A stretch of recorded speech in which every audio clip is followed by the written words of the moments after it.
How's it going, everyone? Taki here. Today we're going to take a look at the latest addition to the Anbernic line with the RG280M. The 280M is obviously the latest luxury metal device on the market right now, and it is probably the most pocket-friendly that we will see this year. The 280M comes with a JZ4770 CPU at 1 GHz, 512 MB of RAM, 16 GB of SD card storage, a 2500 mAh battery, and a 2.8-inch IPS screen with a resolution of 320 by 480. As it currently stands, there are two different models of the 280M, and both of them are featured on screen right now, but I will be filming this entire video with the two-tone color that you see on the top because I think that it looks better than the all-gray model.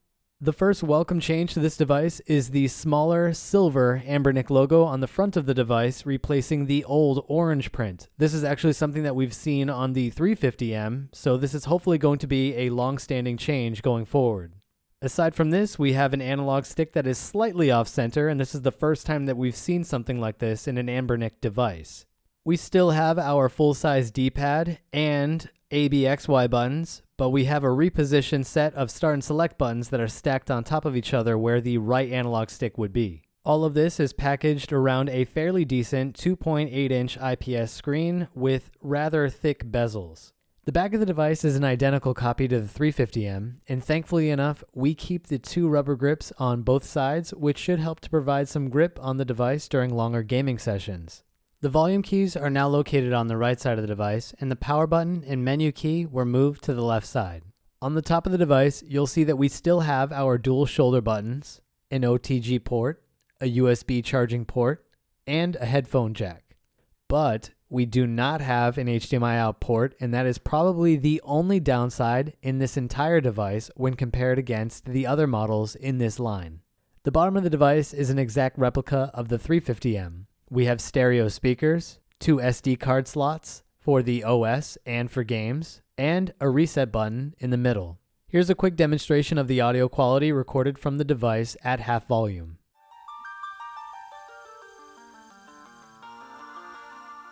I do just want to do a quick size comparison against this new device with my original modded RG350 with 3DS sliders. Up until today, that was my most pocket-friendly Anbernic device until this 280M easily replaced it. For those of you that are familiar with the RG line of devices, the firmware here is identical to what you'd see on those devices. You have all of your emulators pre-installed, along with a collection of ports and quick access to settings on the device. Before we go any further, I want to do a quick teardown to see what the inside of this device looks like. With the back shell off, you can see our 2500 mAh battery that's fixed to the back plate, and this is attached to the motherboard with a standard cable, so you can replace this component over time to protect your investment. Aside from this, you can see our JZ CPU in the center of the device, but we also have some blacked out chips on the right side of this, which is something that I haven't seen Anbernic do thus far. Everything else here is pretty much all of the improvements that went into the 350M. We have standard cable jacks for the speakers, and we also have low-profile tactile switches for the power and volume buttons. You can see on the top of the PCB that this is labeled as the RG280M version 1.1 with a build date of March 28th, so there is a version 1.0 floating around that came out before this model was finished. Being the smallest device in the RG line, this keeps most of what makes the RG350 great with very subtle changes. This device could probably be seen as a successor to the original device, even though we don't have access to that HDMI port, because I think this size is going to be more practical for a larger group of people due to its size, comfort, and the weight of the device. Speaking of weight, even though we have changed to an all-metal case, the overall weight of the RG280M doesn't feel that much different from the base device. It just feels more dense, but the added condensed weight still feels really sturdy in the hand. Just like I did with the 350M, I want to talk about the new IPS screen that we're using since that's really the largest change with this whole entire device. On the screen is a comparison between both metal devices, and you can hopefully see from the video that the 280M is slightly more saturated than the 350M using this Pokemon example. If we move over to Super Mario World, you can see this difference in the saturated background layer and in the ground textures on the bottom of the screen. In Donkey Kong Country 2, you can see this in the boat textures, but also in the blue sky textures in the background. The same differences can be found in the blues and browns on Sonic for the Genesis. And finally, this is how the new device stacks up to the original RG350. A big strength of this device is that it has amazing viewing angles in all directions, but it also has a very reasonable maximum brightness level, which should be enough for gaming in indirect sunlight if you wanted to play with this on the go. Now, I've already tested the RG line of devices to death, so the only real thing that I'm looking for in any of these tests is to make sure that that screen scales properly like it does on the 350M. With the exception of one system, I think that this device does an amazing job. I'm going to leave timestamps for all the systems that I test in the description box, along with a list of all the games that I've tested in this video.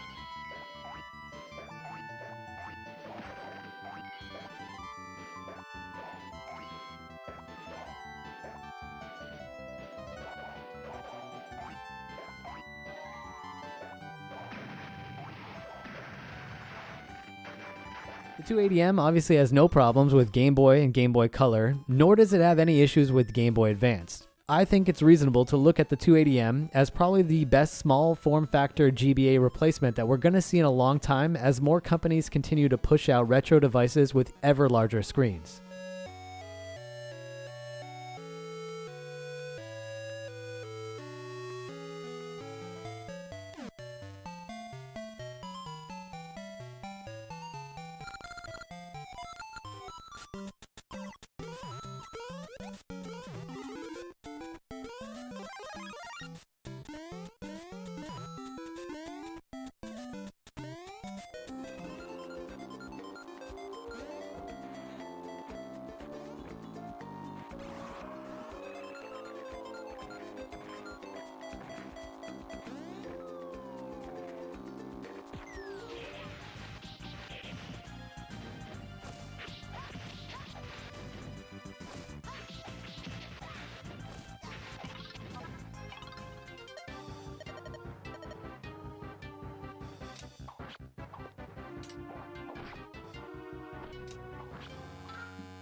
Super Nintendo is the only system that has some strange scaling options that don't really offer the same level of sharpness that you can find in any of the other emulators. I don't know if this is down to a firmware issue or a driver issue, but the picture quality is noticeably not as sharp as it is in anything else that I've tested in this video.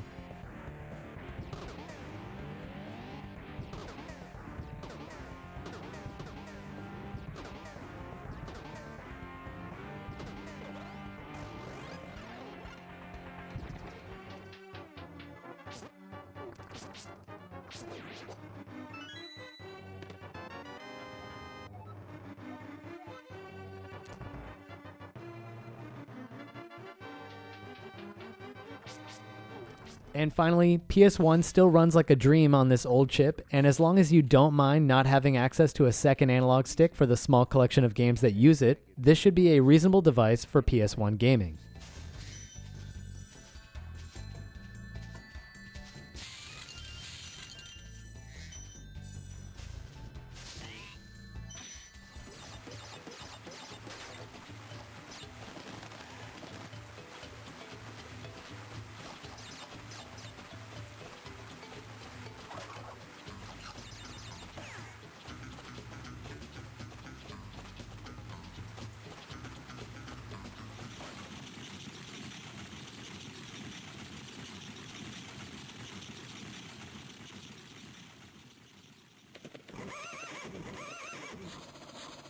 This device is rated for 6 hours of use, and I think that may actually be a lowball estimate based on my testing thus far. I intend on doing a few full battery drains with GBA and PS1 emulation, and I'll leave information to those battery tests in the pinned comment when they are done.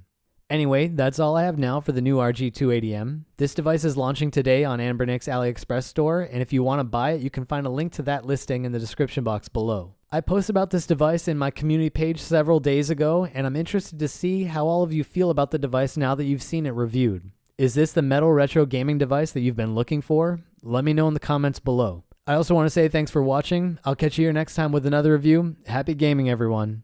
Taki out.